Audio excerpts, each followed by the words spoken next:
Nagpapatuloy ang special coverage sa bagyong Enteng.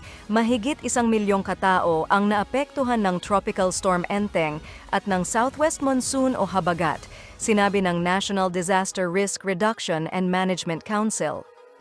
Sa ulat nitong 8:00 ng umaga, sinabi ng NDRRMC na may kabuuang 1,600,000 at 10,300 at 22 katao o 410,371 pamilya ang naapektuhan ng masamang panahon sa Ilocos Region, Cagayan Region, Central Luzon, Calabarzon, Bicol, Western Visayas, Central Visayas, Cordillera at Metro Maynila.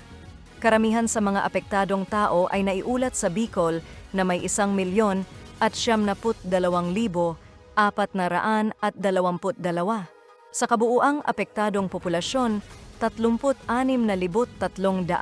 at 79 na pamilya ang nananatili sa 297 evacuation centers habang 14,600 at 48 katao o 278 pamilya ang nananatili sa 297 evacuation centers, 5,005 pamilya ang nakasilong sa ibang lugar. Ang naiulat na bilang ng mga nasawi dahil kina Enteng at Habagat ay 13 ayon sa NDRRMC. 15 tao ang naiulat na nawawala habang 11 ang nasugatan, dagdag pa nito. Yan ang mga balita sa oras na ito, tuloy-tuloy na tumutok dito sa TCC TV. Para sa latest sa bagyo, ako po si Arya Mergenthaler. Magandang araw po.